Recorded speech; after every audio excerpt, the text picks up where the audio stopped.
Nesse segundo momento que nós tivemos já a apresentação musical do coral Vox Dei, e agora nós teremos uma palestra, né, e foi convidado para esse momento, né, de palestra com o tema Cosmovisão Cristã Reformada, que inclusive a gente está gestando isso, né, trabalhando para que seja uma pós-graduação lato sensu para o próximo ano.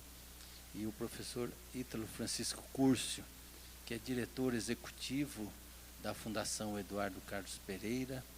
Ele é professor já há quanto tempo?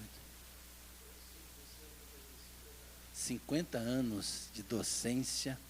Ele é doutor em educação, né, trabalhou muitos anos na Universidade Mackenzie, 44 anos, lá no Mackenzie, como professor, diretor, coordenador, né, fez de tudo ali, lá no Mackenzie. E hoje ele vai estar falando, porque agora ele está aqui na FATIP. Né. Então, professor Ítalo, obrigado, né, por estar conosco aqui para trazer essa palestra. Nós vamos fazer uma oração e em seguida ele estará ministrando. Pai querido, em nome de Jesus, nós te agradecemos por este momento em que nos reunimos aqui para ouvir, para aprender, para compartilhar, para trocar. E assim, ó Pai querido, possamos crescer na graça, no conhecimento de Cristo Jesus. Te agradecemos pela vida do professor Ítalo, por aquilo que ele é e tem representado aqui na fundação e também na faculdade. E agora, ó Pai, rogamos a tua bênção para esse momento de fala, onde ele possa ser usado por ti para ministrar sobre esse tema tão importante para a vida da nossa igreja, para a vida da igreja de maneira geral, para a vida da faculdade e da fundação. Nós oramos agradecidos em nome de Jesus. Amém, Senhor. Só dizendo assim, nós estamos aqui extraoficialmente. Tá? Se perguntar para vocês, falam, não tive lá, não sei, não conheço o auditório. Porque nós vamos inaugurar oficialmente na segunda-feira. Segunda-feira tem toda a solenidade, né, de inauguração do nosso auditório. Mas vocês têm o privilégio já de spoiler, né? São só os VIPs, exatamente. São os VIPs, assim, para vocês já terem, né, e desfrutarem desse espaço lindo que ficou e muito bem, né, produzido, e que teve muito do professor Ítalo aqui para chegar a esse momento. Tá bom? Muito obrigado, reverendo. Obrigado. Muito bem, meus queridos irmãos, amigos, familiares, todos que estão aqui conosco, nós temos o privilégio de compartilhar aquilo que Deus nos proporcionou ao longo da vida, não é? Nós, toda vez que nos pronunciamos, seja em público, seja num grupo menor, não importa, nós sempre trazemos um legado. Nós não somos apenas aquilo que construímos no último minuto, no último dia, na última semana, no último mês. Nós somos tudo aquilo que foi se acumulando.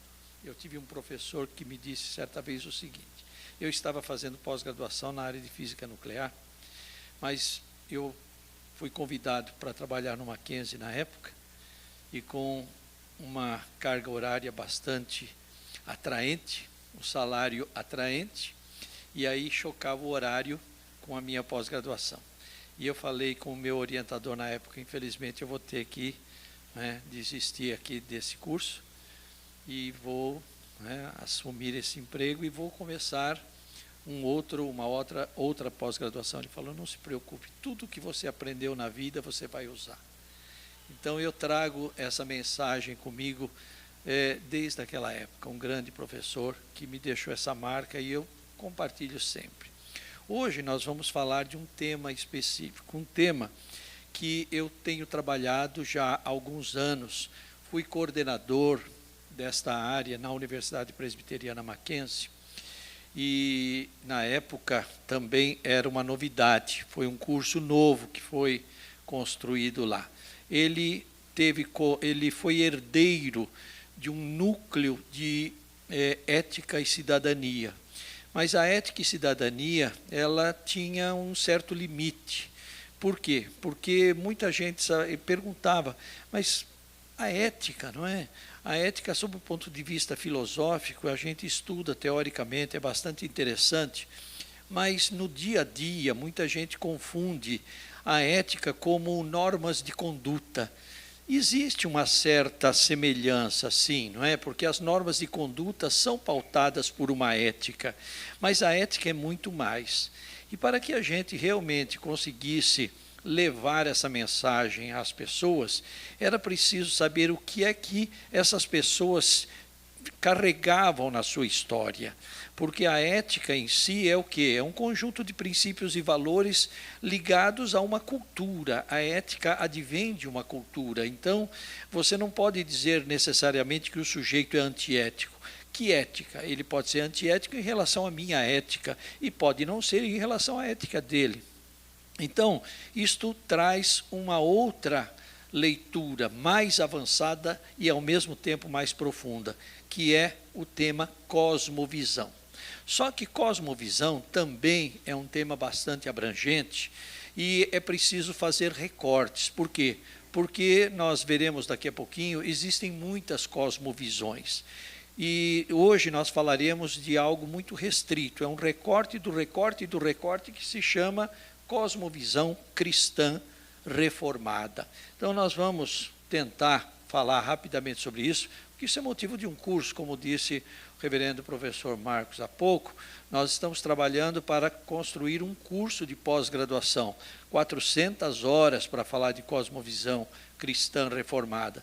Então estamos sentados, eu, o professor Esni, que é o nosso coordenador de pós-graduação, o professor Marcos, nosso diretor acadêmico, imbuídos deste princípio, trazer um curso, não é, em nível de pós-graduação. Por quê? Porque realmente para você avançar nesse conteúdo, você precisa ter algum conhecimento. Poderia ser um curso livre? Poderia, mas aí é um aperitivo, né?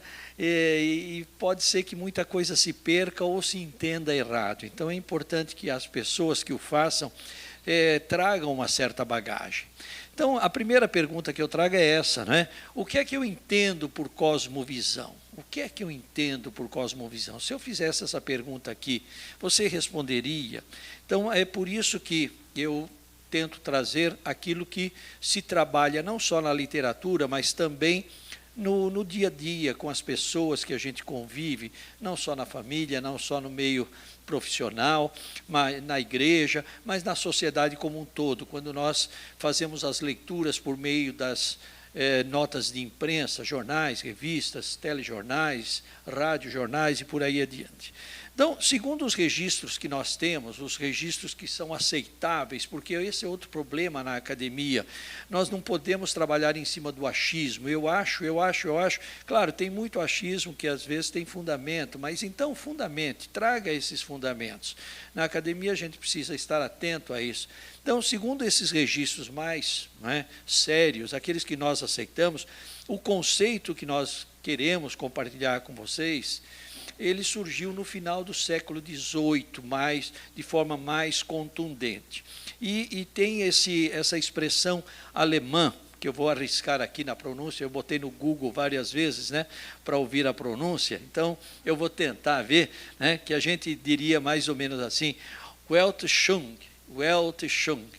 Então, o que significa Weltanschauung para o alemão? Então, para o alemão, Weltanschauung quer dizer ver ou visualizar o mundo. Ver ou visualizar o mundo.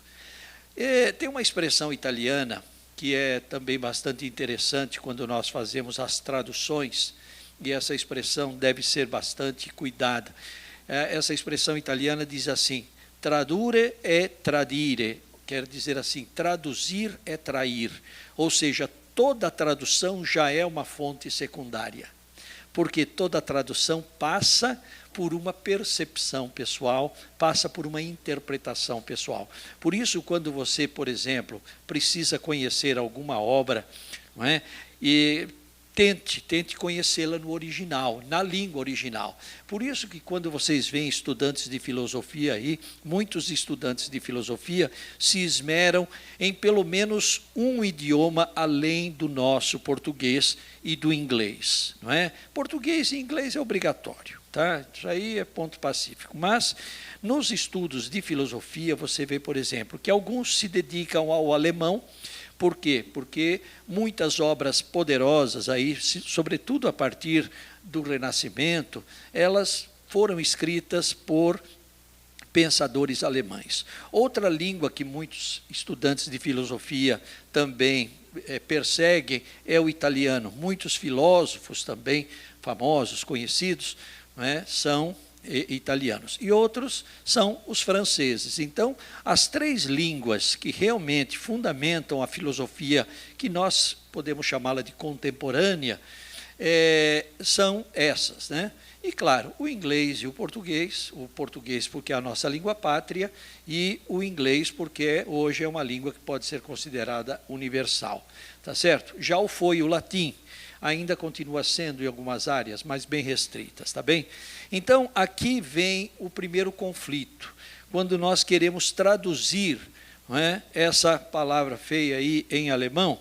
Então, nós vamos observar que ela foi utilizada em alemão, tá certo? Nós temos os primeiros registros aí pelo filósofo conhecido também, Immanuel Kant, ou então Friedrich Schelling também, e mais, digamos assim, profundamente, numa linha mais epistemológica, foi o Wilhelm Dilthey, não é? Então, Dilthey, não é? Então, nós temos aí esse fundamento. Claro, nós não estamos aqui dando um curso, é apenas dando aqui aquilo que eu disse há pouco, um aperitivo, para que os interessados possam se aprofundar. Então, quando a gente vai para o português, nós temos que traduzir isso. E é difícil traduzir determinadas ideias, determinados conceitos. Então, em português, nós encontramos uma palavra que nem é nossa, e é uma palavra que foi construída fugindo às regras da nossa própria língua. Em português, nós temos muitas palavras de origem grega, nós temos muitas palavras de origem latina. E quando nós temos a maioria dessas palavras, as palavras de origem grega, elas são compostas, muitas vezes, de mais que um vocábulo, 2, 3, mas sempre grego com grego com grego. Ou então, latim com latim com latim. Aqui foi feita uma junção de duas origens. Veja lá, cosmovisão. Cosmos é uma palavra grega. E visiones é uma palavra latina, tá certo? Então, são dois vocábulos que foram juntados aqui, fugindo a uma certa regra que nós temos na nossa língua. Então, cosmovisão é o vocábulo que nós estamos usando. Acontece que eu sou um defensor dos conceitos. Eu me pauto por conceitos, muito pouco por definições. As definições são interessantes e elas são válidas, não é?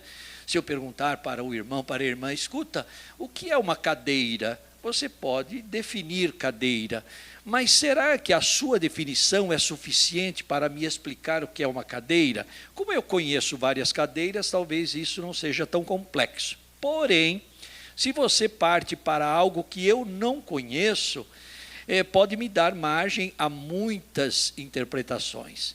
Então, mais importante que memorizar determinadas definições são os conceitos, porque os conceitos são assimilados. Ou eu assimilo o conceito, ou então eu desconheço o conceito, não é?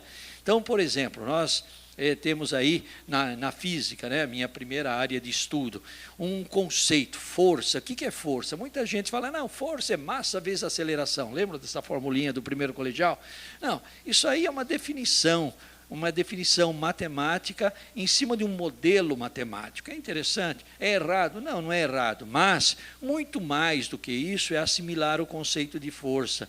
Então, você pode falar em força conceitualmente. E, nesse sentido, Nós passaríamos talvez amanhã, a tarde toda aqui para falar só sobre força, tá certo? Mas vamos voltar para a cosmovisão. Então, eu traduzindo cosmovisão, ou querendo traduzir para as nossas palavras cotidianas, eu diria que cosmovisão, aqui,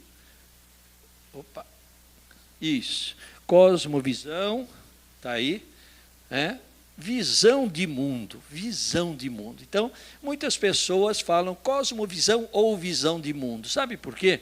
Porque é o mais próximo que a gente tem, para poder falar. Então, mais do que falar o que é cosmovisão, eu gostaria que vocês saíssem daqui hoje tendo um conceito, mesmo que seja rude, mesmo que seja superficial, mas um conceito de cosmovisão e não uma definição, porque eu não tenho como definir propriamente cosmovisão. Eu posso dizer, a cosmovisão é visão de mundo. Tá?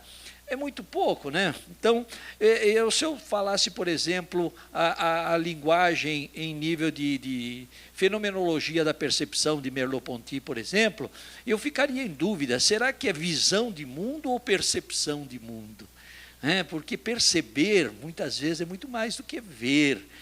Ver é bastante superficial, muitas vezes. Então, o próprio Merleau-Ponty traz isso. Eu gosto de trazer essa frase do Merleau-Ponty, porque ele se aprofunda no conceito de percepção. Ele diz o seguinte, a visão não é um simples ato fisiológico ou mecânico, como se o olho fosse uma câmera que capta imagens. Ela é uma forma de presença do sujeito no mundo, um modo de estar em relação com o visível. Ver é ter à distância. Olha que profundo. Ver é ter à distância, tá certo?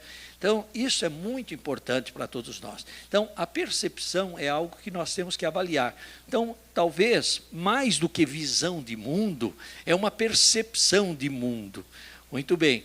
O próprio Merleau-Ponty, então, ele trabalha o seguinte, a percepção é a experiência total do sujeito encarnado no mundo, envolvendo não apenas o ver, mas o ouvir, o tocar, o cheirar, o mover-se e, sobretudo, o sentido vivido dessa experiência. Então, a percepção é o fundamento de todo conhecimento, pois é o modo primário e direto de estar no mundo. Então, perceber é muito mais do que ver, porque ver é isoladamente. E quem não tem o sentido da visão não percebe? Percebe.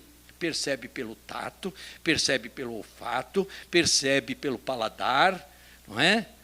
Então, veja que perceber é, de alguma forma, uma manifestação de um ou mais sentidos. E o que eu percebo, não necessariamente você percebe. E o que nós vemos, muitas pessoas falam, não, eu estou vendo aquele objeto, e você também, então nós estamos vendo a mesma coisa. Nós podemos identificar o objeto, mas será que, por exemplo, o vermelho que você vê é o mesmo vermelho que eu vejo? Mas isso interessa para nós? O que interessa é que todos nós, ao perguntarmos que cor é essa, você responde, é vermelho. Tá certo? Então isso é o ver. Agora, o perceber é íntimo, é seu. É o vermelho que você percebe, pode ser diferente do vermelho que eu percebo. Estão vendo? Então, a percepção é esta experiência total do sujeito encarnado, como ele disse, não é? O Merleau-Ponty. Então, a percepção é o fundamento de todo o conhecimento, pois é o modo primário e direto de estar no mundo. Bom, falei muito de uma palavra. Alguém pode me dizer que palavra é essa? Mundo.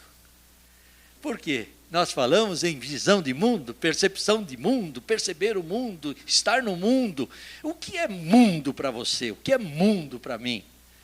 Mundo. Porque se eu não entendo, se eu não percebo, se eu não concebo o que é mundo, como é que eu vou falar em cosmovisão, em visão de mundo, em percepção de mundo? Então, mais uma vez, nós estamos diante de um conceito. Mundo é também um conceito. Então, por exemplo, se eu perguntar o que é mundo para você, mundo é o planeta Terra? Em alguns momentos né? Fala, olha, eu conheço o mundo inteiro. Pronto. né? Agora, nós brasileiros temos uma expressão que os argentinos até zombam, né? Nós somos os maiores do mundo, né? Fala, então você chega lá para os argentinos, brasileiro é maior do mundo, com aquele sotaque dele, né? Então, quando nós temos aqui, eu pergunto, escuta, quem é que esteve na reunião ontem na igreja? Ixi, foi todo mundo, né? Que mundo é? Esse mundo é o mesmo mundo que nós falamos que o argentino zomba da gente? É o planeta Terra? É o espaço sideral? É o nosso habitat? O que significa mundo? Então, quando eu falo em cosmovisão, será que essa cosmovisão é em relação a qual mundo, não é? Então, é aí, meus queridos, que nós temos que consultar a literatura, nós temos que nos aprofundar, nós temos que avançar nos nossos conhecimentos. Então, como a cosmovisão está muito ligada ao conceito, não é? E para nós, a cosmovisão é um conceito, nós voltamos, então, à filosofia. Nós voltamos a trabalhar com pensadores que nos deixaram legados interessantes, alguns até muito confusos, alguns que hoje nós abandonamos, mas que nos ajudaram a chegar até aqui. Eu costumo dizer, quando falo, por exemplo, de fenômenos da natureza, eu vejo que muitas pessoas falam, nossa, quanta bobagem que o Aristóteles falou, que o Sócrates, que o Platão... Não, não são bobagens, eram formas de interpretar aquilo que eles chamavam de mundo, tá certo? Aquilo que eles chamavam de mundo. Então, por exemplo, né, eu tenho aqui um objeto qualquer, né, eu brinco muito, né, quem conhece essa brincadeira, eu falo assim, né, olha, eu tenho aqui um molho de chaves, né, esse molho de chaves, atenção, caiu. Aí eu pergunto, por que ele caiu? Por causa da gravidade. Hoje, essa é a resposta. Eu diria, caiu porque eu soltei. Se eu não tivesse soltado, ele não teria caído. E a gravidade, se ela existe, ela continuaria existindo, mesmo sem cair a chave. Então, essa gravidade foi uma explicação dada por Isaac Newton há menos de 400 anos. Acontece que o Aristóteles explicava isso de forma diferente, ele falava em buscar o lugar natural. Por quê? Porque ele se baseava num conceito de Empédocles de Acragas que dizia o seguinte, que o mundo era constituído de 4 elementos, terra, água, ar e fogo. Os místicos usam esses símbolos até hoje, né? Até os horoscopeiros ainda, né? Aquele signo é o signo da água, é o signo do ar, signo do fogo. Né? Bom, nós, graças a Deus, não usamos essa linha de pensamento, tá bem? Mas ele, baseado nisso, dizia o seguinte, os corpos buscam o seu lugar natural, a chave caiu porque chave procura chave, ou chave procura terra. Porque chave é terra. A chave veio da terra, então procura a terra. Por que a fumaça sobe? Porque fumaça é ar, ar procura ar. Por que a água escorre? A água escorre porque a água procura água. Tá certo? Então vocês estão percebendo que isso daí era uma forma de entender, de perceber o mundo. Só que de Aristóteles até Newton passaram-se 2000 anos. Aristóteles conseguiu convencer 2000 anos da humanidade. O Newton ainda só 400. Então, o Newton ainda está perdendo para o Aristóteles. O Aristóteles até agora foi mais convincente que o Newton. Só que nós conhecemos o conceito que o Newton trouxe. Então, quando eu falo em mundo, eu preciso estar atento. Vejam, por exemplo, Platão. Platão e Aristóteles chamavam o mundo de ordem. E aí vem a palavra cosmos do grego, não é? A palavra cosmos que significa a ordem de tudo, tudo, não é? Está em ordem. Para Platão, existe o cosmos, o mundo sensível, que é percebido pelos sentidos, o olfato, a visão, a audição, o paladar, o tato. Hoje, nós conhecemos, né, através das ciências modernas e contemporâneas, outros sentidos que aparecem, que não é o tal do sexto sentido que todo mundo fica buscando, não é? Então, nós temos que pensar que existem outros sentidos. Por exemplo, se eu perguntar a você o que é a coceira, né? Coceira é um negócio complicado, tá certo? Porque não é tato, não é olfato, não é, né? Então, são outros exemplos, tá certo? Muito bem. Então, e para Aristóteles, especificamente, eu diria o seguinte, que mundo é a realidade física concreta. Então, o mundo para Aristóteles era concreto. Por isso que ele se pautava na terra, água, ar e fogo. Tá certo? Esse era o mundo de Aristóteles. Então, o mundo é a realidade física concreta. O mundo é o conjunto das substâncias, dos corpos, tudo que pode se mover e é dotado de causa e finalidade. Mas olha que coisa interessante. Esse conceito, ele não parou por aí. Nós vamos avançar quase 1000 anos, mais precisamente 800 anos, quase 900, e vamos parar em Agostinho. E depois, mais um longo tempo, em Tomás de Aquino. Agostinho e Tomás de Aquino estão mais próximos da gente. Não é? Ainda mais nós, presbiterianos, né, temos um carinho especial por Agostinho, né? Temos uma identificação especial. Acontece que Agostinho era platônico também, e Tomás de Aquino era aristotélico. Então veja que por conta disso nós tivemos grandes brigas também dentro da própria igreja durante a Idade Média, por conta dessas divergências entre linhas de pensamento de Tomás de Aquino, não é? E de Agostinho. Mas segundo Agostinho e o próprio Tomás de Aquino, bem 700 anos depois, 800 anos depois, o mundo, o cosmos, é criação divina. Então, para nós, nós começamos a nos identificar. Veja, nós saímos um pouquinho daquele conceito filosófico, não é, de Platão e de Aristóteles, e avançamos já mais num conceito teológico, um conceito mais teológico, tá certo? Então, veja que segundo Agostinho e Tomás de Aquino, o mundo, o cosmos, é criação divina, dotado de sentido e finalidade que vem de Deus. Então veja que já é muito mais, mundo é muito mais do que o planeta Terra, mundo é muito mais do que o contexto que nós temos aí hoje, né, em termos de galáxias e coisa e tal. Né? Mundo é muito mais do que isso. O homem vive o mundo, mas o mundo não lhe pertence plenamente. Então, olha, isso daí tem uma lembrança bíblica nossa, não é? O que é que Jesus nos disse? Disse o quê? Que para ele, o meu reino não é deste mundo. Então veja que mundo é esse que Jesus se referiu. É apenas o mundo onde cai a chave por causa da gravidade ou não? Seria isso? O mundo é exatamente esse nosso momento aqui que estamos reunidos, é este edifício, é a minha família, é a minha igreja. Então, nós temos que pensar que o conceito de mundo, ele evoluiu. E o verbo evoluir não significa necessariamente progredir. Evoluir quer dizer mudar. Tanto é verdade que a evolução pode ser um progresso, mas pode ser um retrocesso. Quando você vai ao médico, por exemplo, e não está bem, e ele diz o seguinte: você está com febre? Sim. Quando que você percebeu essa febre? Hoje. Então vamos aguardar 3 dias. E vamos ver como vai evoluir o quadro. Ou seja, como vai mudar o quadro. Se você piorar, volta correndo. Se você melhorar, você faz isso, isso e isso. Tá certo? Então veja, evolução quer dizer mudança, que não necessariamente, muitas pessoas falam assim, eu evoluí na vida, e ele estava dizendo, eu progredi na vida. Não, evoluir eu posso também retroceder.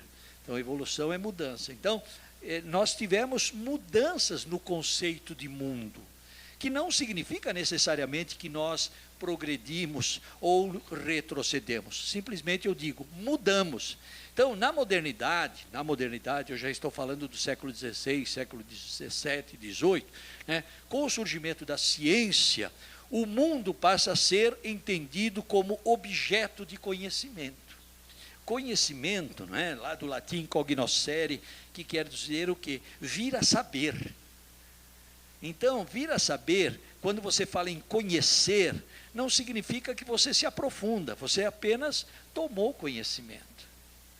Saber é mais do que conhecer. Então, quando você conhece, você vem a saber, Veja que você se aprofunda e você fala assim, conhecimentos e saberes. O saber é muito mais profundo, porque o saber implica em assimilação. Tá certo? Você é capaz de comer no escuro e não erra a boca. Tá certo? Por quê? Porque você sabe, você concebeu isso, você sabe comer. Tá certo? Então, isso é um exemplo que nós temos na nossa vida. Então, na contemporaneidade, não é, atual, corpo e mundo estão entrelaçados. Corpo e mundo estão entrelaçados. Outro pensamento profundo deixado por Merleau-Ponty. Tá certo? Então, veja que a palavra de Deus já falou isso para a gente antes de Merleau-Ponty. Não é? Não peço que os tires do mundo, e sim que os guardes do mal, porque nós estamos entrelaçados com o mundo. Tá certo? Não, então Jesus deixa claro, não precisa tirar do mundo, eu só peço que os livres do mal. Eles não são do mundo, como também eu não sou. Então, o mundo para nós é diferente de apenas dizer planeta, não é? ou uma galáxia. Nós temos que realmente entender o que é mundo. Então, como eu poderia entender essas expressões? Eu quero fazer algumas perguntas para vocês. Quando alguém diz assim, que mundo é esse? Que loucura! Não é? Ou então, em que mundo nós estamos vivendo? Qual é o conceito desse mundo? E aí quando você diz, o meu reino não é deste mundo, agora eu vou cobrar de vocês. Se você concorda com as palavras de Jesus, eu quero saber que mundo você está se referindo. Tá certo? Então, nós realmente hoje temos que sair daqui com este conceito, pelo menos, para depois entendermos o que é cosmovisão cristã reformada. Tá certo? Nós não perdemos isso de vista, por favor. Então, por isso que nós temos diferentes percepções de mundo, diferentes visões de mundo. Tá? E aí, nós poderíamos elencar muitas cosmovisões. Por isso que eu pergunto, quantas e quais são? Eu consigo responder a estas perguntas? Não consigo. Não consigo porque são diferentes cosmovisões. Muitas vezes nós podemos fazer assim um genérico, que é o que nós vamos tentar fazer hoje, quando falarmos em cosmovisão cristã reformada. É um genérico, mas já é um recorte. Certo? Então eu tenho algumas perguntas para fazer, eu tenho algumas dúvidas sempre, toda vez que eu avanço para a assimilação de conceitos. Então eu pergunto, como é que eu consigo conceber, como é que eu consigo então assimilar uma cosmovisão? E para mim, qual é a importância da cosmovisão? Por que eu preciso, não é, conceber, entender qual é a minha cosmovisão? Aí eu pergunto, né? Poderia fazer outras perguntas. O ateísmo é uma cosmovisão? Sim, o ateísmo é uma cosmovisão, é uma forma que o ateu tem de ver o mundo dele. Tá certo? O cristianismo é uma cosmovisão? Sim, o cristianismo é uma cosmovisão, é uma forma que o cristão tem de conceber o mundo. Então eu poderia aqui citar algumas das cosmovisões mais estudadas, também em termos de recorte, mas ao mesmo tempo com uma certa abrangência. Então eu poderia aqui falar, por exemplo, de niilismo, naturalismo, teísmo, deísmo, monismo panteísta oriental, pós-modernismo, nova era, existencialismo, niilismo. Quer dizer, vejam, eu estou citando algumas cosmovisões que são estudadas por filósofos, teólogos, sociólogos, pedagogos, psicólogos, tá certo? Por quê? Porque são estudantes do comportamento humano.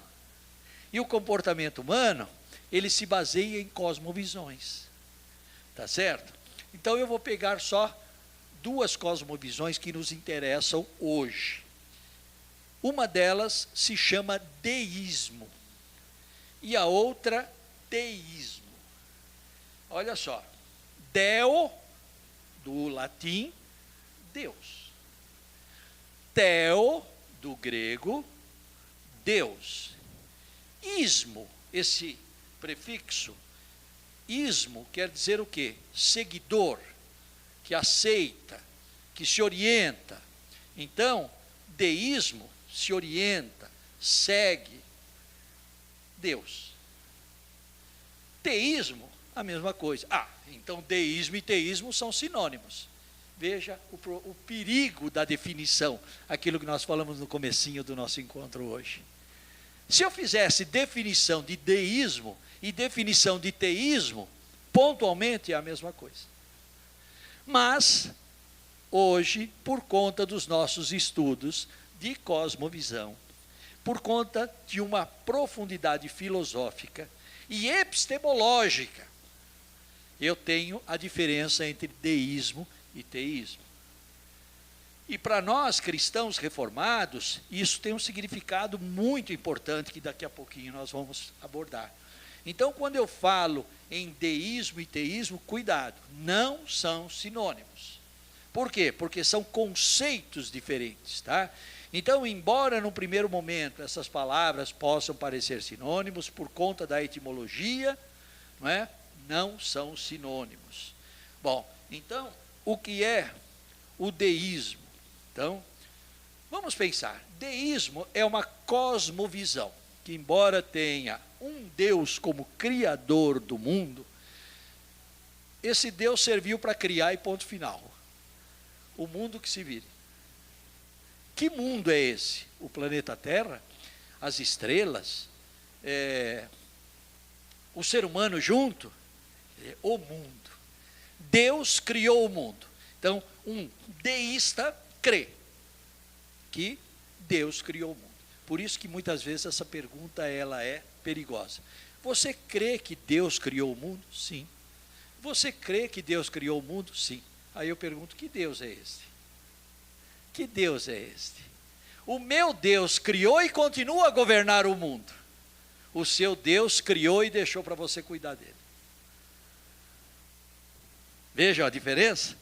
Então, o Deus de um deísta é um Deus criador, e ponto final. O Deus do teísta é um Deus criador e governador, cuidador, zelador.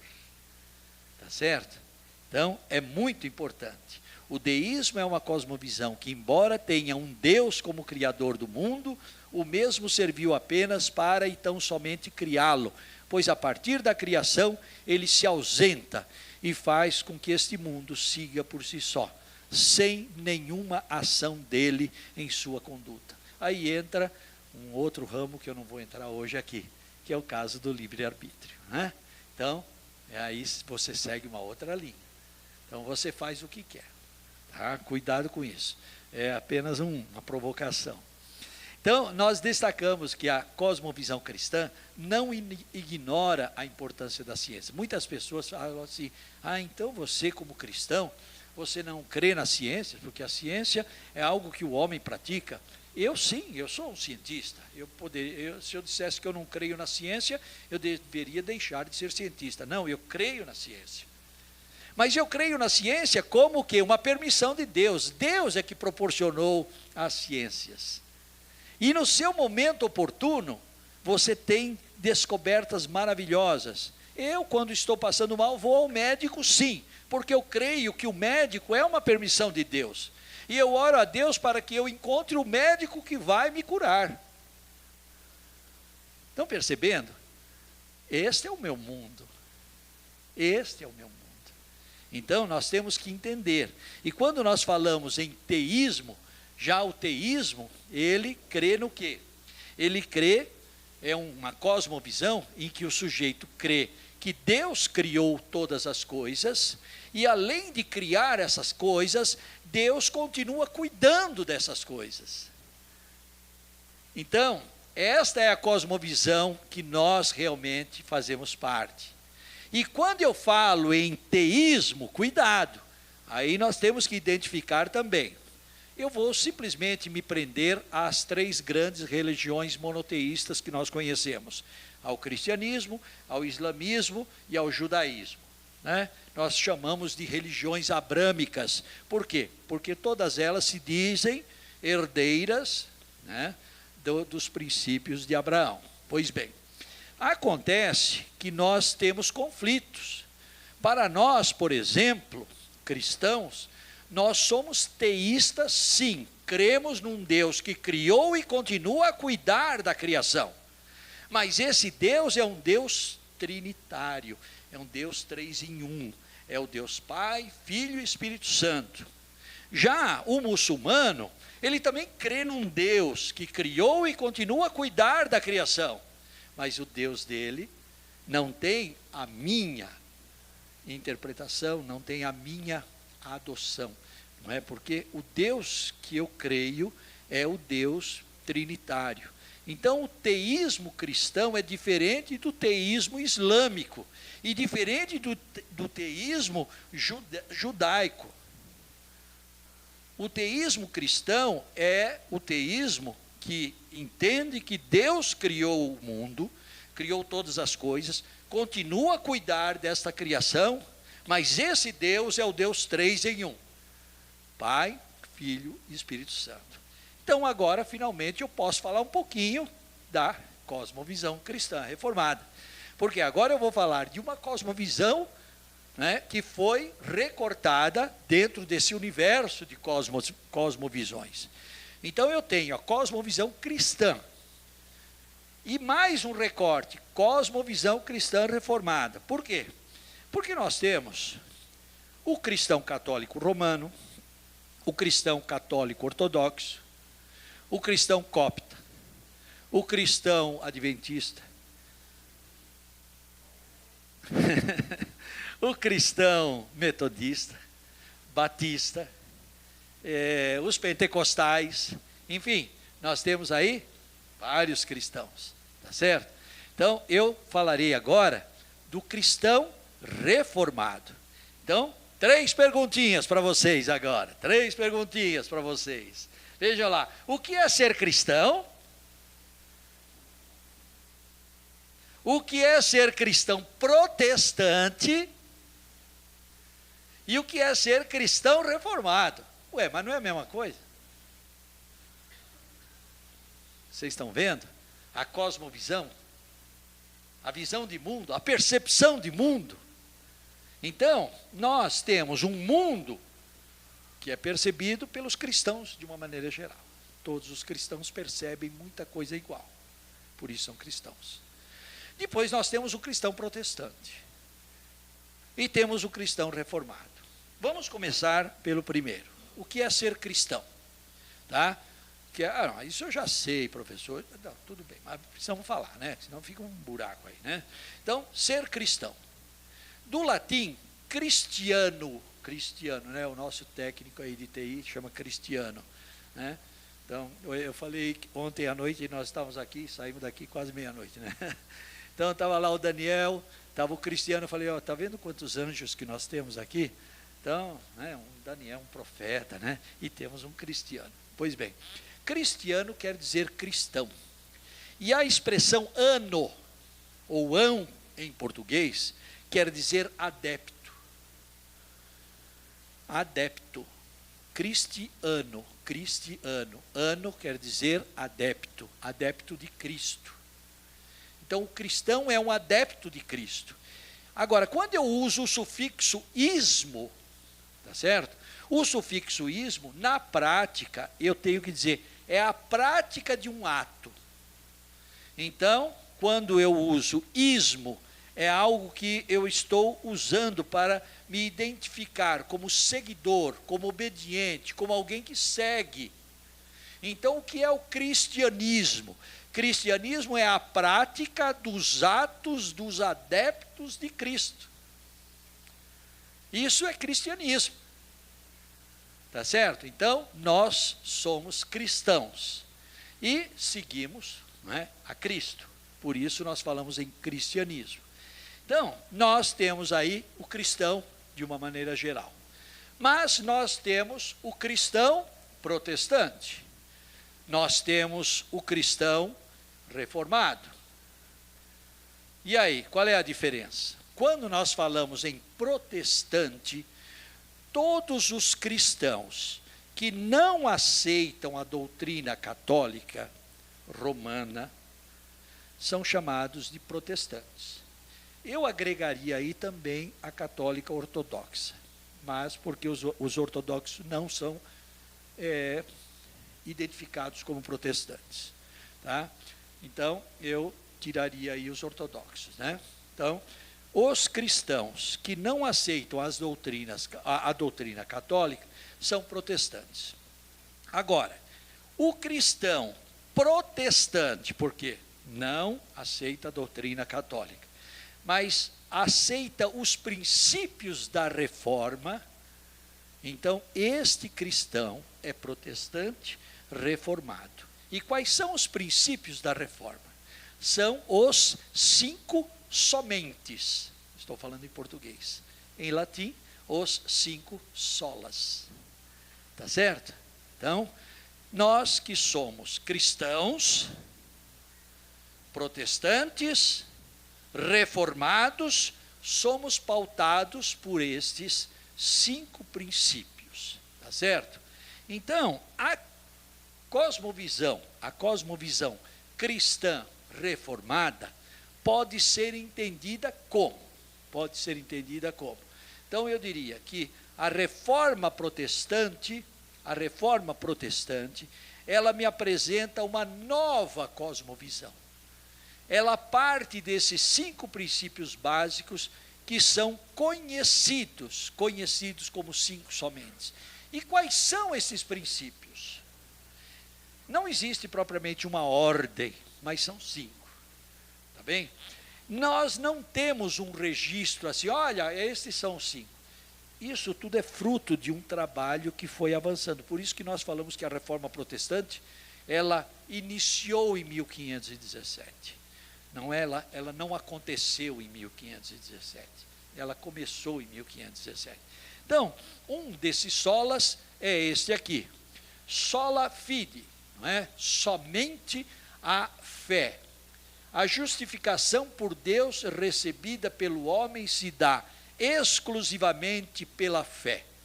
Esse é um dos somentes, não é?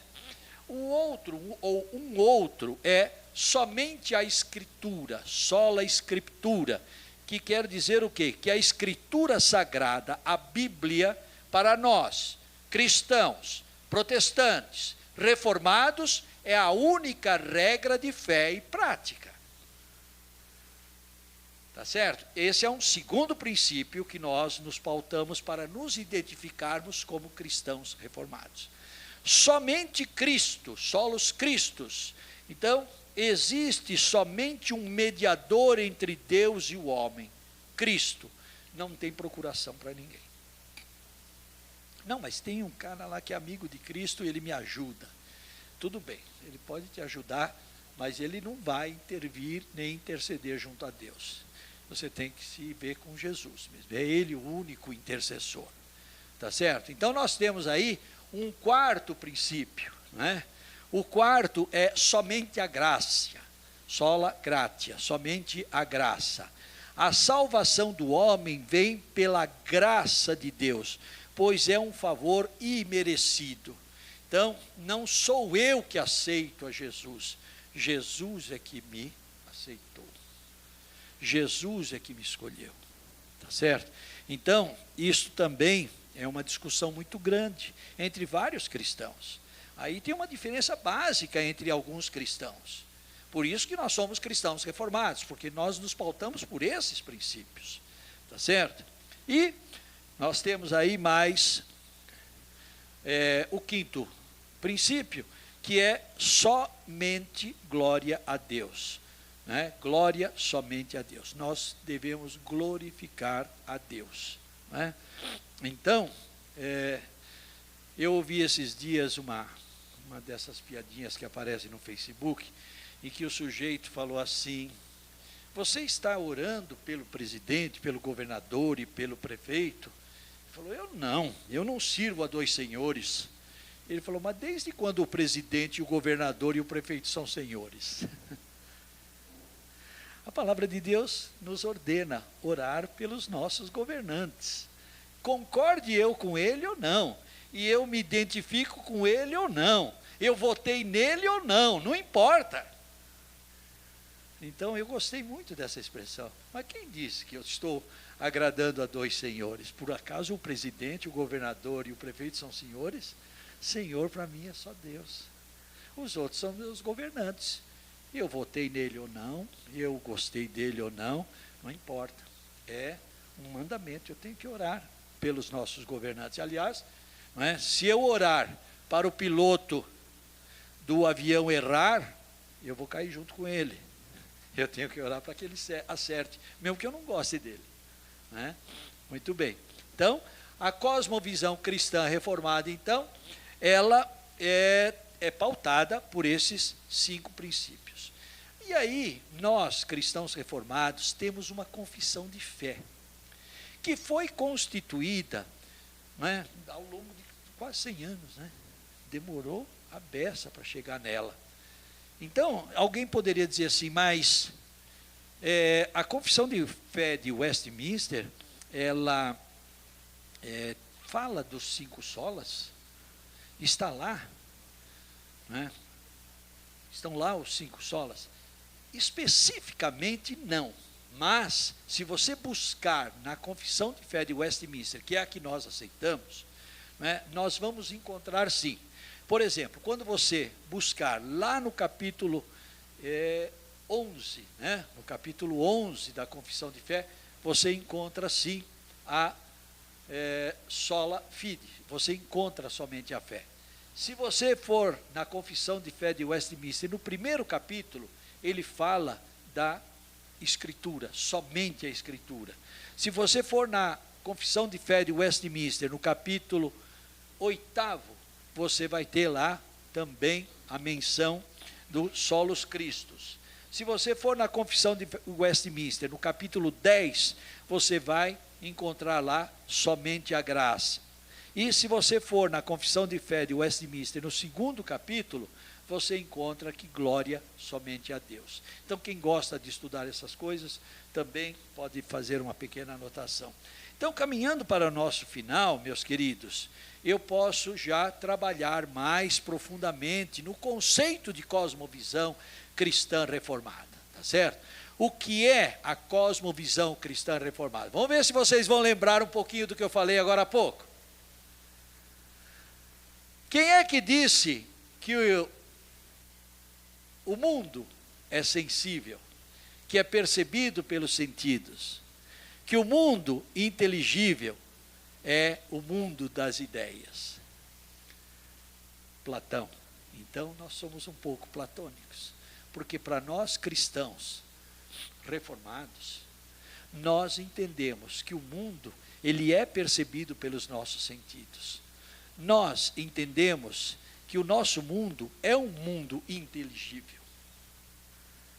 Tá certo? Então, nós somos um pouco platônicos. Quem é que disse que o mundo, o cosmos, é criação divina, dotado de sentido e finalidade que vem de Deus? O homem vive o mundo, mas o mundo não lhe pertence plenamente. O homem é um peregrino a caminho do eterno. Quem que disse isso? Agostinho, Tomás de Aquino. Então nós somos um pouco agostinianos, somos um pouco tomistas também. Está vendo? Então veja, a evolução, a mudança, aonde nós chegamos hoje. Então, meus queridos, nós somos teístas, somos, porque cremos num Deus que criou o mundo, que é tudo isso, que é muito mais do que o planeta Terra, que é muito mais o Ítalo junto, todos vocês juntos e todos, não é, os 8 bilhões de habitantes, e os animais, e os vegetais, e o ar que respiramos, mas também esses sentidos, todas essas características, isso tudo é o mundo. Então nós somos teístas, porque cremos que Deus criou todas as coisas e continua a cuidar delas. Nós somos teístas cristãos, porque somos seguidores de Cristo. Tá certo? Nós somos teístas cristãos protestantes, porque nós divergimos com uma parte da doutrina católica. E somos teístas protestantes reformados, porque nos pautamos pelos 5 solas. E para quem é presbiteriano, tem a doutrina presbiteriana do sistema presbiteriano de governo. E quem é presbiteriano independente, então tem toda essa tradição histórica. Então nós somos teístas, cristãos, protestantes, reformados, presbiterianos independentes. Tudo isso para a glória de Deus. É isso, meus queridos. Que Deus abençoe. Bem, isso aqui é uma propaganda para o curso de pós-graduação em Cosmovisão Cristã Reformada. Nosso coordenador aqui, nosso diretor, estamos trabalhando juntos para isso. Obrigado, gente.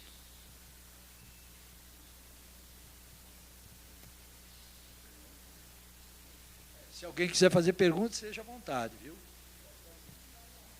Perguntas, presbítero Reginaldo. Presbítero, quando você está falando da percepção, a gente vê que no mundo tem aquele que vê o copo cheio pela metade e o que vê vazio pela metade, né? Então, é uma visão diferente da mesma coisa que a gente vê. Outra coisa também que li, acho no congresso do ano passado, que falava sobre o tempo. Se a gente verificar o tempo da pessoa do campo, ele é diferente daquela pessoa do campo que está dentro da cidade. E à medida que você acabou de falar que a pessoa consegue sucesso profissional, bens materiais, então ele vai querer perpetuar o seu tempo na Terra. Então ele usa de todos os meios que ele tem, de recursos, para prolongar os seus dias na Terra, porque é agradável ele viver.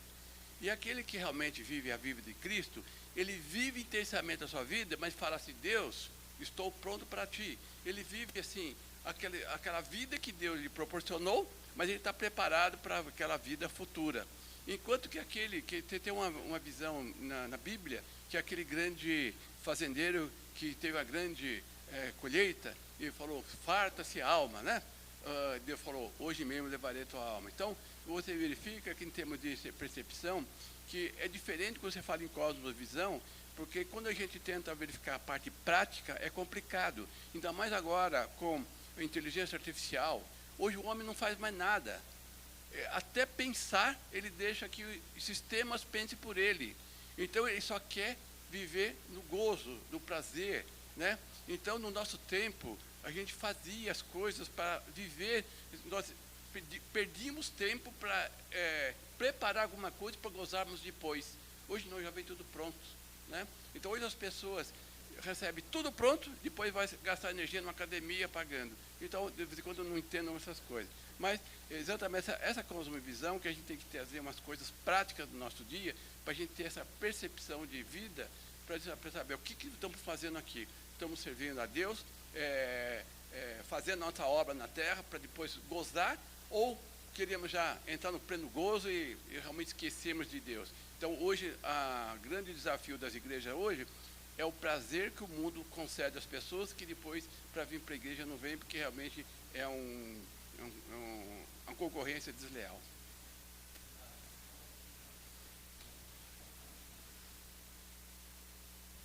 Obrigado, viu, presbítero? É muito disso mesmo, né? A nossa cosmovisão, ela inclusive, é singular. Aquilo que o irmão coloca é muito, muito oportuno. Porque, veja bem, apesar de eu ter deixado uma receitinha de bolo aqui, que nós somos teístas cristãos, cristãos protestantes, protestante reformado, presbiteriano, tudo isso, mas ainda tem o Ítalo, ainda tem o Reginaldo, tem o Marcos, tem o Iano, quer dizer, tem, né, o quanto eu tenho da minha família, o quanto os meus pais me agregaram, a cultura da minha família especial, né? A minha mãe, com toda a pobreza que nós tivemos no passado, ela nunca deixou de fazer um bolinho no dia do aniversário. Nunca. É uma cultura. Então, a minha visão de mundo é que aniversário se celebra, aniversário se comemora, se dá graças a Deus porque eu completei mais um ano de vida. Quando a gente saía de manhã, eu me lembro que a gente falava: mãe, eu vou fazer isso ou aquilo. Ela terminava: se Deus quiser. Olha que coisa. E eu fico até arrepiado e emocionado, porque eu estou ouvindo a minha mãe falar. Isso é a minha cosmovisão. Cada um de vocês tem a sua cosmovisão, que além de tudo isso que eu falei, tem o seu eu, a sua família, a sua cultura, a sua escola, a sua igreja, o seu trabalho. Não é? Muito bom, viu, presbítero? É isso mesmo. Obrigado. Mas alguém pode perguntar? Não? Então é isso. Obrigado, viu, presbítero? Está na hora de comer. Só lembrando da nossa programação. Temos o almoço agora, tá? É gratuito, você pode ali se fartar com tudo que tem ali, de salgado e de doce, né? Só não vai pecar, né? E às 13h30, é isso, né? Às 13h30 nós temos a participação musical lá na capela, no primeiro andar, do coral da primeira IPI de São Paulo, da Catedral Evangélica de São Paulo, nossa igreja mãe, que vai estar conosco ali na capela, às 13h30. Às 14 horas teremos uma outra palestra que será aqui. Essa sou eu que estarei ministrando sobre espiritualidade diaconal. Depois nós temos um tempo livre e às 15h30 a última palestra, professor Esni, sobre religião e saúde mental. Ok? Então essa é a nossa programação. Obrigado, gente. Fiquem à vontade.